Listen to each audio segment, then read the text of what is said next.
Hi everyone, my name is Meenakshi and I'm an academic clinical fellow with King's College London in general practice, and it is officially academic clinical fellow interview season. So I've been asked quite a few questions by potential ACF candidates and those who have interviews coming as well. So I just wanted to answer them. So one of them being, whilst being an ACF, do you work in one specific research project over the 4-year period or multiple? So no, you work on multiple projects. I can only speak from my experience. So my ACF is in general practice and my theme will be in digital health.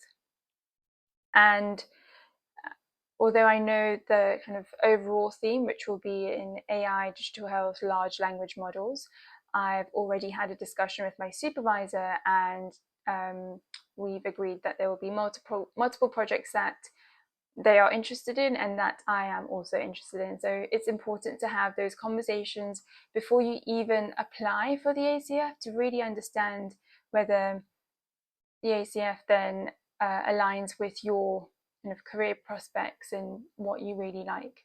So you work on multiple projects and it is a discussion that it needs to be had with your supervisor.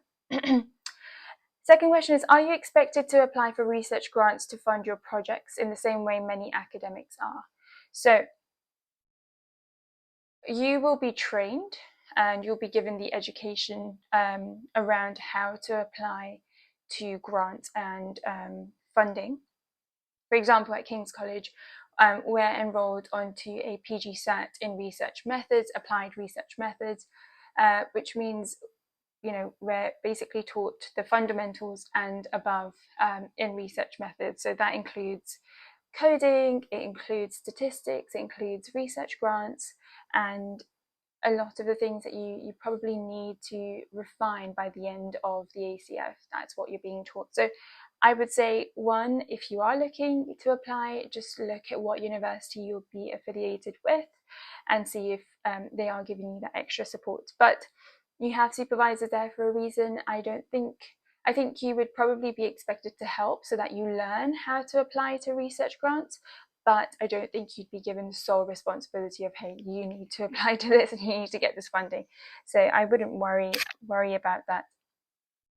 Third question, so given the low number of NIHR posts in London, what do you think made your NIHR ACF application highly competitive? And any advice on how to optimize? Well, what I would say is, first of all, I was an academic foundation doctor in foundation training.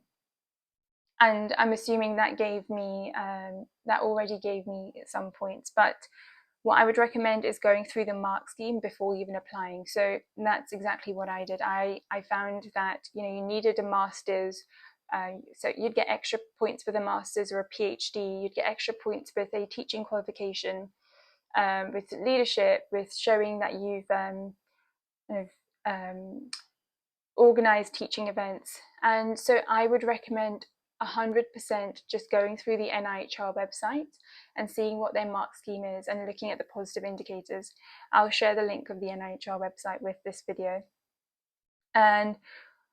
And yeah, I made sure that I hit most of the points. I don't have a master's, I don't have a PhD, but I ensured that I could get a PG diploma in clinical education. I made sure I had all of the other points which they were looking for, and then I ensured that my white space question answers were really good.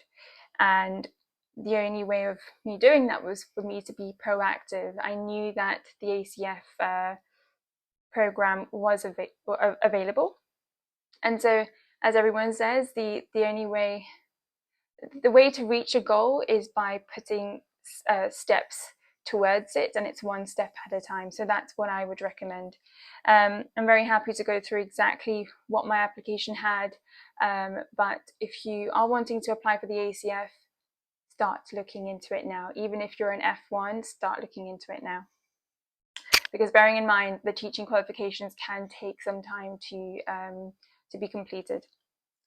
And is it highly expected that you will intend to apply for a PhD post completing the ACF post? Does it work against your favour if you're not keen to pursue a PhD in the long term?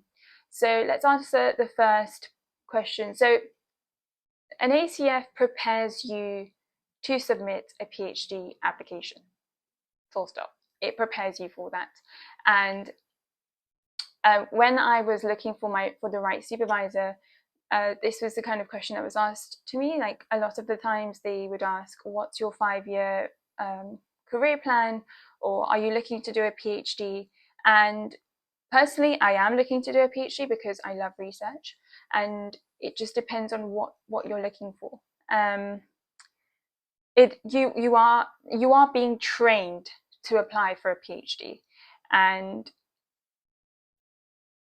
I mean, I can actually ask.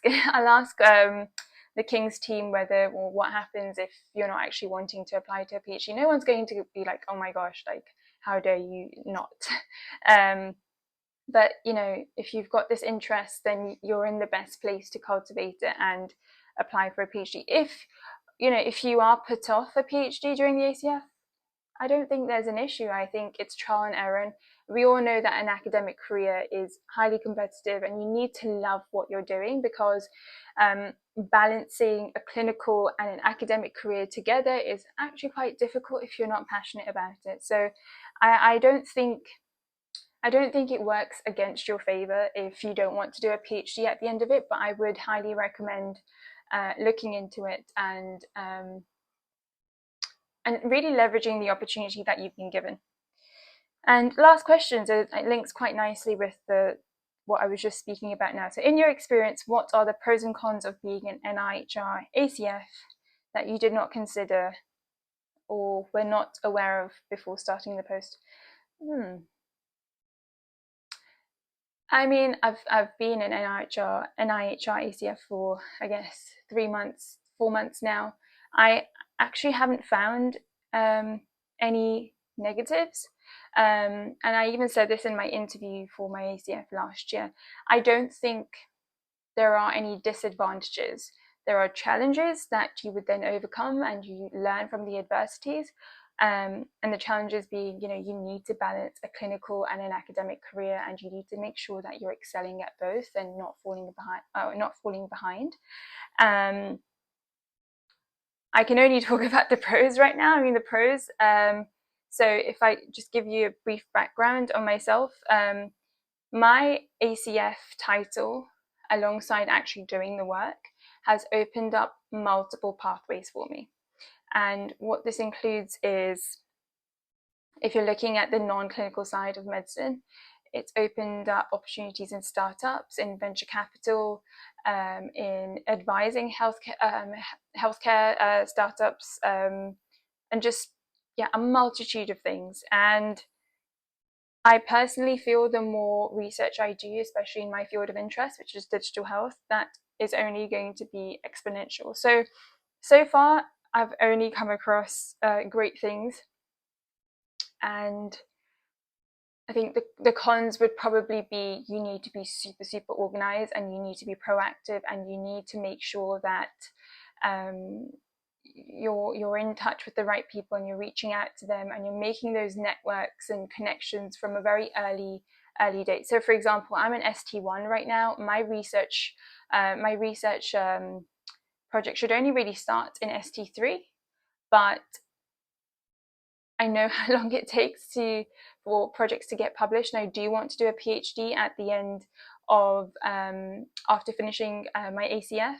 So for me to do that, I have to then think backwards, and I therefore need to get a certain amount of publications published prior to applying. So the cons are that you need to start very early, but it's not difficult to do that if you're passionate about what you're doing and you're just hungry to learn. So that was a very long video, but I'm very happy to answer further questions. So please do get in touch, and good luck to all of the ACF potential trainees with their interviews. And I really, really hope that you get your spots, because an ACF career is amazing. And yeah, please do get in touch if there's anything else I can help with. Bye.